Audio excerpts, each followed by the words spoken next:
काही शासकीय कामकाजाच्या संदर्भामध्ये आज आदरणीय बावनकुळे साहेबांची मी भेट घेतली। महसूल विभागाचे बीड जिल्ह्यातले आणि परळी विधानसभा मतदारसंघातले काही प्रश्न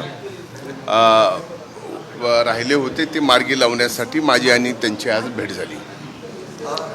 दुसरीकडे अजित पवार ट्विट करत आहे, तुमच्यावर आरोप होतोय की बीड पोलिसांनी काही पलंग मागवलेले आहेत, हे पलंग नेमकी आत्ताची गरज का आहे? एक लक्षात घ्या, एकंदरच या बाबतीत पोलीस प्रशासनाने स्टेटमेंट दिलेलं आहे की हे पूर्वीच ज्या खाता मागवल्या होत्या त्या पूर्वीच मागवलेल्या आहेत। हे काही ही घटना घडल्यानंतर किंवा घटना घडायच्या नंतर किंवा आरोपी अटक होणार आहेत त्यावेळेस काही केलेलं नाही, तर त्याच्या अगोदरच त्यांनी त्या मागवल्या असं पोलीस प्रशासनाने त्यांच्या स्टेटमेंटमध्ये अतिशय सुस्पष्टपणाने सांगितलेलं आहे।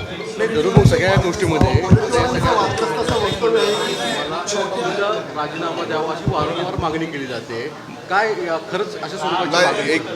एक मुद्दा असा आहे की मी राजीनामा द्यावा तर का द्यावा याचं काहीतरी कारण लागेल। या कुठल्याही प्रकरणामध्ये मी ना आरोपी आहे ना माझा या प्रकरणाशी कुठलाही अर्थार्थी संबंध आहे।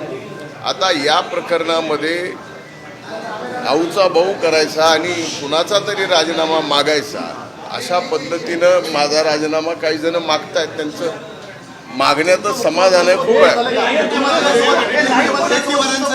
वडेट्टीवारांचं वादग्रस्त वक्तव्य आहे की छोट्या आकाला कुठेतरी एन्काउंटर केलं जाऊ शकतो मोठ्या आकाला वाचवण्यासाठी, त्यामुळे छोट्या आकाला वाचवण्याची गरज आहे असं ते बोलतात। नाही, तसे माननीय विजय वडेट्टीवार बोलायला हुशार आहेत, पण अशा पद्धतीचं छोटा आका आणि मोठा आका हे पहिल्यांदाच तुमची सर्वांची भाषा मी आज ऐकतोय का कुणाचा एन्काउंटर आणि कुणाचा काय, हे अशा गोष्टी नाही आहेत।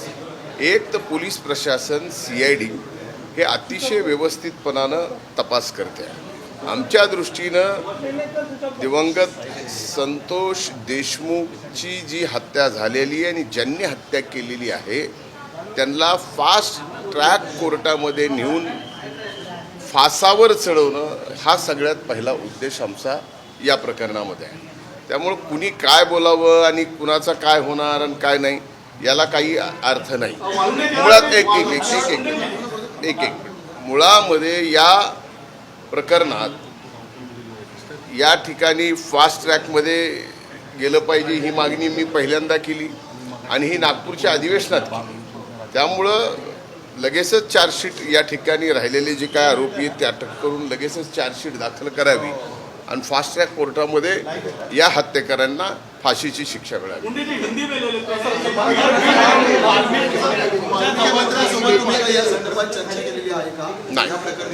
नाही,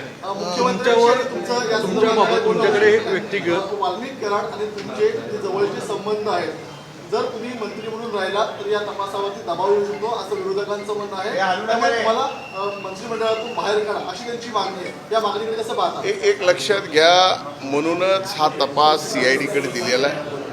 हा तपास न्यायालयीन पण होणार आहे, त्यामुळं त्या तपासाशी कुठल्याही प्रकारचा प्रभाव मी मंत्री म्हणून राहून होऊ शकत नाही। म्हणूनच या ठिकाणी CID, SIT आणि न्यायालयीन ह्या तिन्ही प्रकारच्या चौकशा या ठिकाणी चालू आहेत। पालकमंत्री करू नये म्हणून या सगळ्या गोष्टी घडत आहेत का?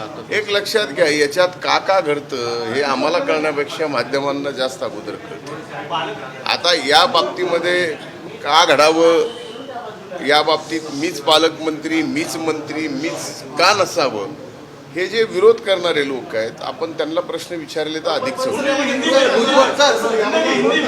सर्वपक्षीय आमदार एकवटतात, त्याचं नेमकं मुख्य कारण काय? एक लक्षात घ्या की सर्वपक्षीय आमदारांनी एकवटावं, या हे एकवटणं एका निर्गुण हत्येच्या बाबतीमध्ये झालं नाही, त्यामुळे ते काही चुकीचं झालं असं मला म्हणता येत नाही।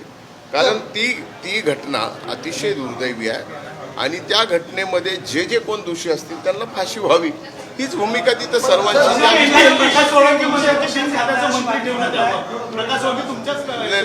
आता मला कोण म्हणलं माहीत नाही, पण बिन खात्याचं मंत्री कसं ठेवता येतं शासनाने त्यांच्याकडनं पूर्णपणानं